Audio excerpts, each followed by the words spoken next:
شايفين يا جماعه؟ هزعق له. Hey, listen to me. I'm here and ready to listen, Islam. If you have any questions or need assistance with your English practice, please feel free to share.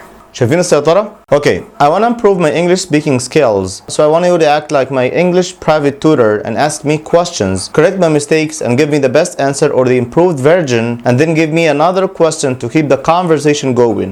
Got it? I've got it, Islam. Let's work on improving your English speaking skills together. في الفيديو ده جايب لك حل سحري هيخليك تمارس انجليزي كانك بتمارس مع انسان بالظبط، وشغال معاك 24 ساعه في اليوم 7 ايام في الاسبوع مجانا. بيسالك ويسمعك ويصحح لك اخطائك ويقول لك افضل اجابه ايه، لكن مهم جدا تعرف تكلمه ازاي. عشان كده في تحذير مهم جدا جدا في اخر الفيديو لازم تسمعه.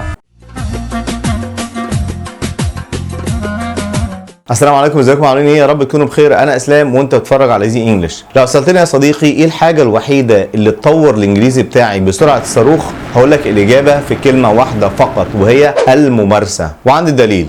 ده محمد صلاح لما سافر انجلترا في بدايه حياته مع تشيلسي ما كانش عارف يتكلم كلمه واحده انجليزي يا مؤمن، لدرجه ان المذيع بيساله بالانجلش ومحمد صلاح بيرد بالعربي. How do you feel here to play for Chelsea? اهلا. اكيد طبعا الواحد مبسوط جدا ان هو موجود في نادي اكبر انديه في العالم. And what about your life in London since when you are here in London, and what about the life here? الجو برد شويه بس يعني لازم تتأقلم بقى على الحياه.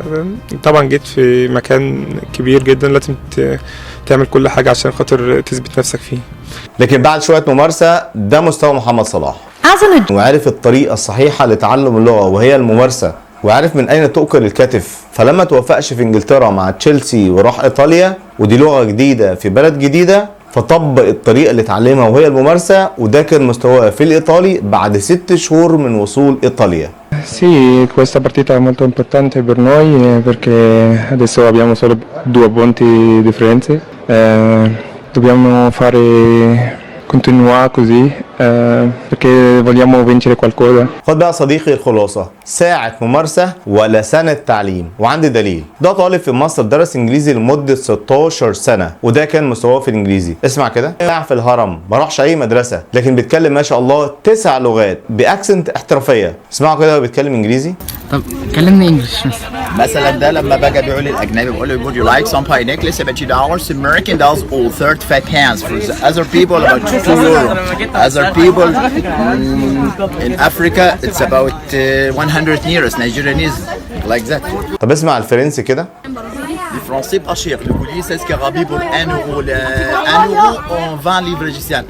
And les cartes postales, les 20 cartes postales pour 1 euro avec les timbres. مش مصدقني صح؟ طب اسمع بقى الايطالي. L'Italia, amore italiano, cuore in Italia, Italia brava gente, ballo tanti bas cuore. طب اسمع بقى نبرة صوته وشخصيته اتغيرت لما اتكلم الصيني. Chinese, men sin pia, or si sank, or shemen pi, liang pa yu pia, ipar, men pi, tipiao por, tobacco sa ko bigim. طب شوفوا اتغير 180 درجة ازاي لما اتكلم الياباني.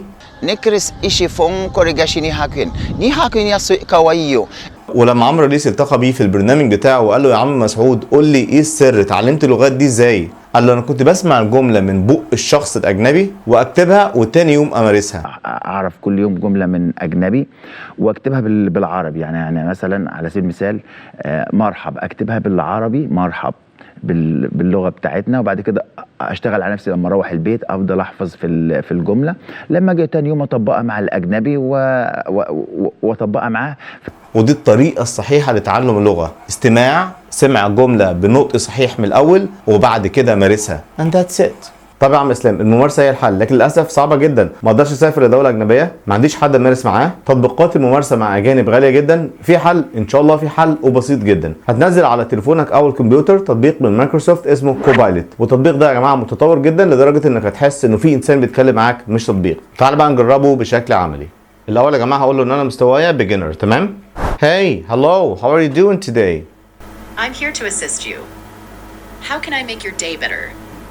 Okay, my level is beginner. I want to improve my English speaking skills. I want you to act like my private English tutor, ask me some questions and correct my mistakes and give me the best answer or the improved version, and then give me another question to keep the conversation going. Got it? Certainly, Islam. I'd be delighted to assist you in improving your English speaking skills. Let's begin with a simple question. Question 1. What do you enjoy doing in your free time? Oh, such a good question. I actually enjoy doing a lot of things. One of them is reading. I enjoy reading a lot. It widen my horizon and give me like information about the world. It's like an amazing hobby. I really recommend people to read a lot. That's wonderful, Islam. Reading is indeed a fantastic hobby. It allows you to explore new worlds, learn about different cultures, and gain knowledge. Let's work on refining your response a bit. I really enjoy reading because it broadens my horizons and provides valuable information about the world. It's an amazing hobby, and I highly recommend it to others. Now for our next question. Before the next question, can you give me the improved version or the best answer? Certainly. Here's the improved version of your response. I really enjoy reading because it broadens my horizons and provides valuable information about the world. It's an amazing hobby, and I highly recommend it to others. Now, let's move on to the next question. Question 2. Do you prefer fiction or non-fiction books, and why? شايفين يا جماعه؟ انا طلبت منه يديني النسخه المحسنه من اجابتي، يعني انا قلت اجابه اي كلام، طلبت منه يقول اجابه افضل، فطبعا اداني اجابه افضل والجرامر فيها افضل والكلمات فيها اعلى، وانت ممكن تطلب منه كده. طيب بعد كده سالني السؤال الثاني، لاحظ بقى حاجه مهمه جدا، في السؤال الثاني سالني سؤال له علاقه باجابتي، يعني بيتفاعل معاك. انا قلت له بحب القراءه، راح السؤال الثاني بص بيقول لي ايه؟ انت بتحب الفيكشن ولا نون فيكشن؟ يعني بتحب الخيال العلمي ولا مش الخيال العلمي؟ يعني بيتفاعل معاك كانه انسان بالظبط، بيسالك سؤال له علاقه بالاجابه اللي انت قلتها. طيب بص لنا بقى التحذير المهم جدا اللي لازم تعرفه، وهو ما ينفعش تساله سؤال بشكل عام، لازم تحدد انت عايز ايه. انت عايز تطور الريدنج، الرايتنج، السبيكنج، الفلونسي، فلازم تكتب اللي انت عايزه بالتحديد. ثانيا حدد المستوى بتاعك، يا ترى المستوى بتاعك بيجنر ولا انترميديت ولا ادفانسد. بعد كده اطلب منه يصحح لك اخطائك ويديك الامبروفد فيرجن او النسخه المحسنه من اجابتك. وتحت الفيديو ان شاء الله هسيب لكم معادله ازاي تكلم التطبيق ده بشكل مناسب بحيث يديك الاجابات اللي انت عايزها بالظبط. لو شايف الفيديو ده مفيد وممكن يساعد ناس كتير جدا انها تمارس انجلش مجانا، من فضلك شيره. That's it. Thank you for watching guys. I'll see you next video.